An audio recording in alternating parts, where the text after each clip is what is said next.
On a Monday morning in January of 1998, Carl Dietrich stood at the edge of Miller's Pond in rural Wisconsin and watched $200,000 sink into freezing water. 30 minutes earlier, his fully loaded cement truck, a Mack DM-690 carrying 68,000 pounds of truck, mixer drum, and wet cement, had been crossing the frozen pond on what was supposed to be a shortcut to a construction site. The ice had looked solid. The temperature had been below zero for 2 weeks straight. Every farmer in the county had been driving trucks across that ice all winter. But Carl's cement truck wasn't every truck. And when 34 tons of weight hit a weak spot nobody knew was there, the ice gave way like broken glass. The truck went through. The driver got out, barely, climbing out the window as the cab tilted and water rushed in. Within 2 minutes, the entire truck had disappeared beneath the surface, leaving only a hole in the ice and bubbles coming up through black water.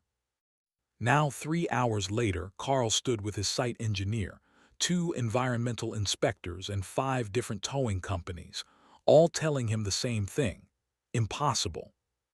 "The truck's sitting on the bottom in 14 feet of water," said the lead engineer, a man named Robert Chen. "Ice is only 10 inches thick. Modern recovery equipment weighs 35,000 to 40,000 pounds. You put that weight on this ice, you'll lose the wrecker too." "What about a crane?" Carl asked. "Nearest crane rated for this weight is in Milwaukee. They quoted me $45,000 just to bring it here, plus another week to set up on stable ground. By then, that cement will have hardened and contaminated the pond. DNR's talking about $500,000 in environmental fines." Carl closed his eyes. He'd owned Dietrich Construction for 18 years. Never had an accident like this. Never lost equipment. Now he was looking at $750,000 in losses because of a shortcut across a frozen pond. "There's got to be someone," Carl said. "Someone with light equipment. Someone who's done ice recovery before." The tow companies looked at each other. One of them, a younger guy named Mike Sorensen who ran a modern fleet out of Madison, shook his head. 20 years ago, maybe. Back when guys ran old chain-drive wreckers that didn't weigh anything. But those trucks are all gone now. Scrap yards, museums. Nobody operates equipment that old anymore because it's not. "Kowalczyk," said an older man standing at the back, one of the farmers who'd been watching. Everyone turned. Leonard Kowalczyk. He ran the wrecker service in Barron County for 40 years, retired about 5 years ago, but he kept his old Autocar. I saw it in his barn last fall, still runs it once a month. "How old?" Robert asked. "The truck, 1948, Autocar DC-100, belonged to his father originally. Leonard's in his 70s now, but if anyone can do an ice recovery, it's him." Mike Sorensen laughed. "A 50-year-old wrecker, operated by a man in his 70s. Carl, don't waste your time. That farmer's talking about museum equipment. It's not rated, not certified, probably doesn't even have." "Give me his number," Carl said. "Let me tell you about Leonard Kowalczyk, because understanding him is the only way to understand what happened next."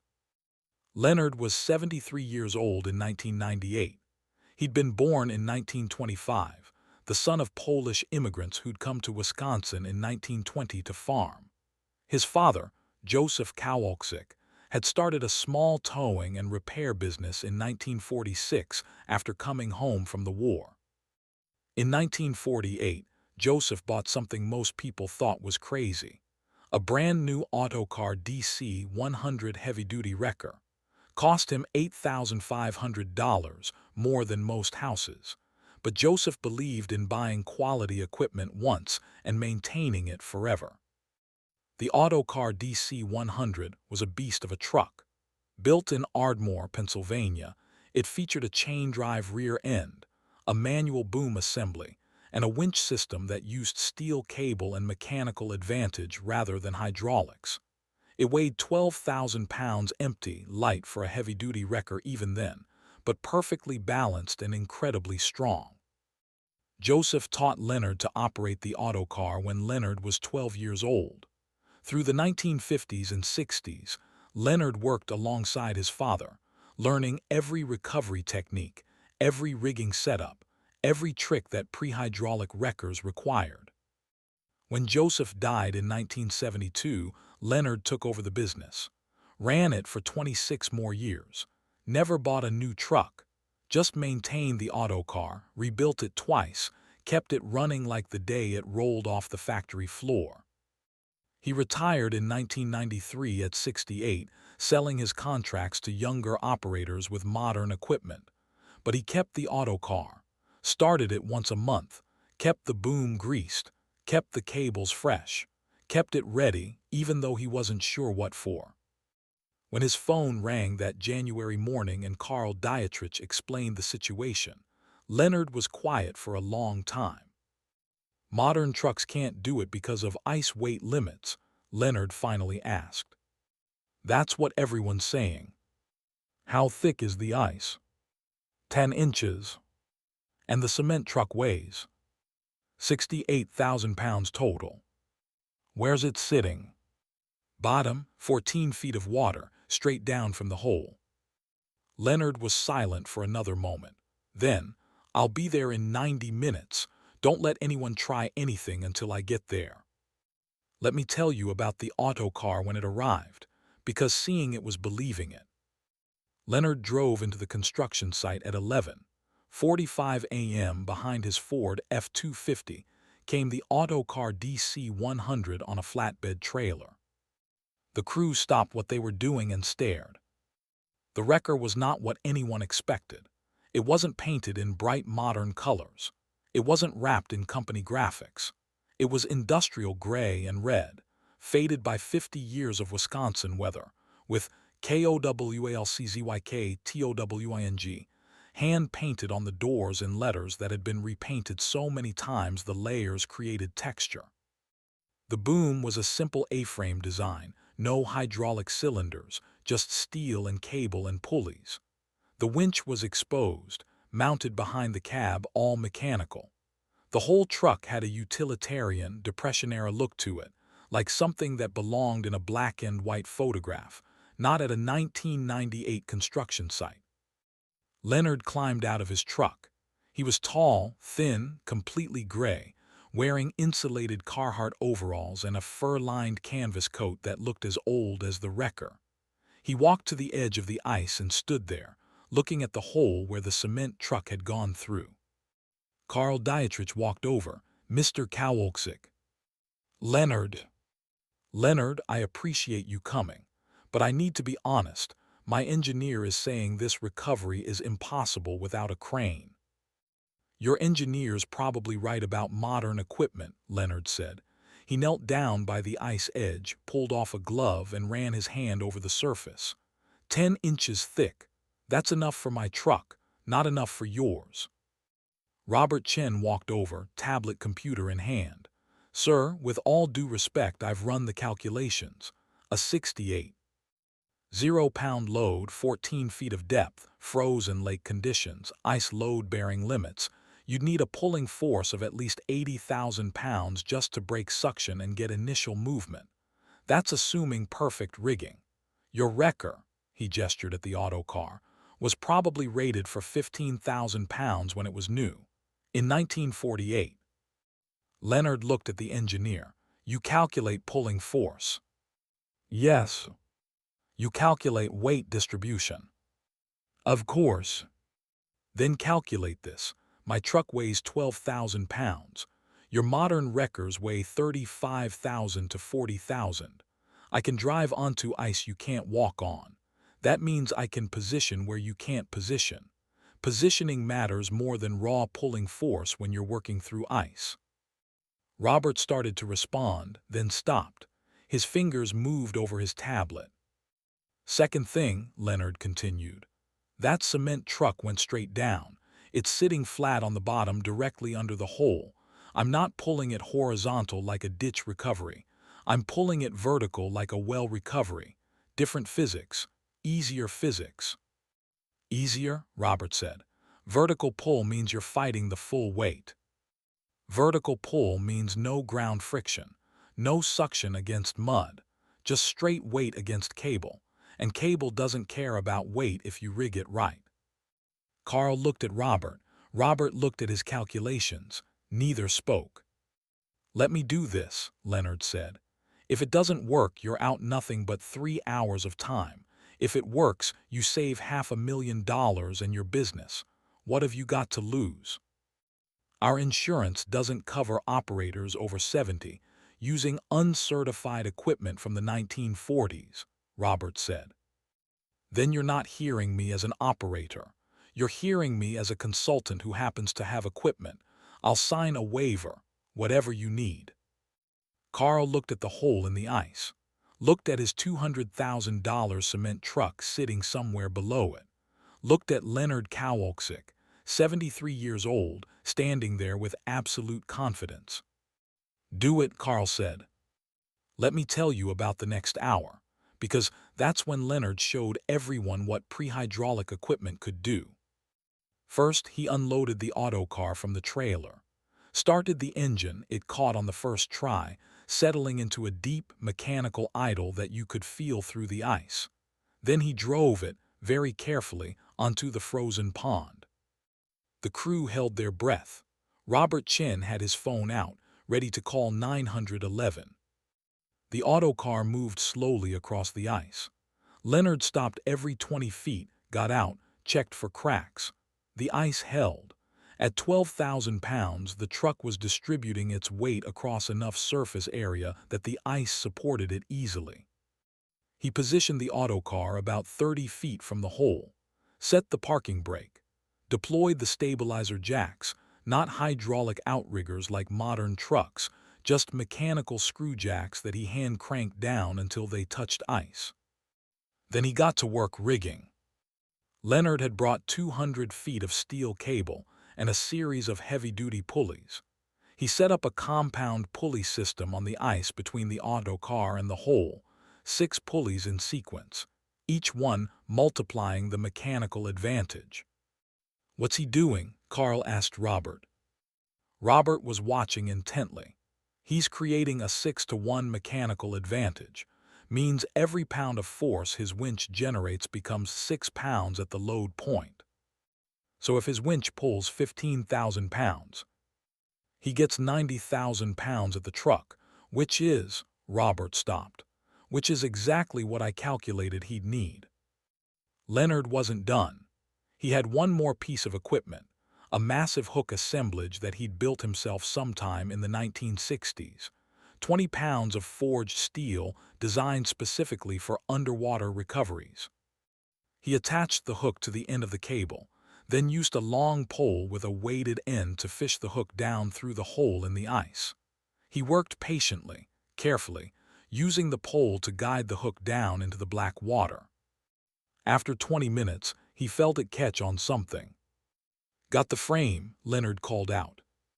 He rigged the cable through his pulley system back to the autocar's winch. Everything was ready. The entire construction crew had gathered to watch. 20 men in a semicircle on the ice, far enough back to be safe, close enough to see. Leonard climbed onto the autocar's platform and put his hand on the winch control. "Here we go," he said to nobody in particular, and started pulling.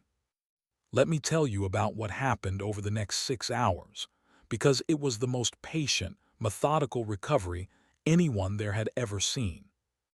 Leonard didn't yank, didn't jerk, didn't try to power the cement truck up all at once. He pulled in stages. First pull, 20 minutes of steady winching. The cable went tight. The pulleys took the load. The autocar squatted on its rear suspension. Nothing visible happened. Then from the hole in the ice, a rush of bubbles. The truck had shifted. Leonard stopped pulling, let the tension settle, waited 5 minutes, started again. Second pull, 30 minutes, more bubbles, a sound like groaning metal from below. The cement truck was starting to tilt. Leonard stopped again, adjusted the rigging angle, started again. Third pull, This time, after 15 minutes, something broke the surface. The top of the cement mixer drum covered in ice. The crew started cheering. Robert Chen was taking video on his phone, muttering calculations under his breath. Leonard didn't celebrate. He just kept working. Pull, rest, adjust, pull, rest, adjust. The rhythm of someone who'd done this 1,000 times and knew that rushing was how cables snapped and trucks were lost. By hour 4, the cement truck's cab was visible. By hour 5, the front axle was above water. By hour 6, the entire truck was out of the water, sitting on the ice draining. Leonard shut down the autocar's winch, set the brake, climbed down slowly, 73-year-old knees taking their time, and walked over to the cement truck. He checked the rigging, checked the cables, checked the ice under the truck. Then he turned to Carl Dietrich and said 4 words, "You can tow it now." Carl walked over, looking at his cement truck, looking at the hole in the ice, looking at Leonard, looking at the 1948 Autocar that had just done what every modern recovery service said was impossible. "How much do I owe you?" Carl asked. What were the other quotes? Milwaukee Crane Company said $45,000. "Call it $15,000, Leonard said. "That's fair." "The hell it is," Carl said. "You just saved me $500,000 in losses and fines. I'm paying you $45,000, what the crane would have cost." Leonard started to object. Carl held up his hand. "And I'm telling every contractor in Wisconsin what you did here today. You're 73 years old, driving equipment from 1948, and you pulled off a recovery that modern operators said couldn't be done. That's worth more than money." Robert Chen walked over, still holding his tablet. "Mr. Kowalczyk, can I ask you something?" "Sure." "How did you know it would work? The ice, the weight, the pulling force, how did you know?" Leonard looked at the young engineer. "I didn't calculate it, if that's what you're asking. I felt it. That's what 60 years of doing this teaches you. You learn to feel how ice will respond, how cable will stretch, how weight will move. Your computer can calculate forces, but it can't feel the job." He paused. "Also, my truck weighs 12,000 pounds and yours weigh 40,000. Physics doesn't care about computers. It cares about weight on ice. The old trucks were light because they had to be, no hydraulics, no power steering, no electronics. Just steel and cable and mechanical advantage. Turns out that's exactly what you need for ice recovery." Let me tell you what happened after, because Leonard's recovery became legendary. Within a week, the story had spread through every construction company in Wisconsin. The 73-year-old with the 1948 wrecker who'd pulled off an impossible ice recovery. The video Robert Chen took got shared online. Local news ran a story. Leonard got 47 calls in the next 2 months. Construction companies, recovery services, even the state DOT asking if he'd consider coming out of retirement for specialized jobs.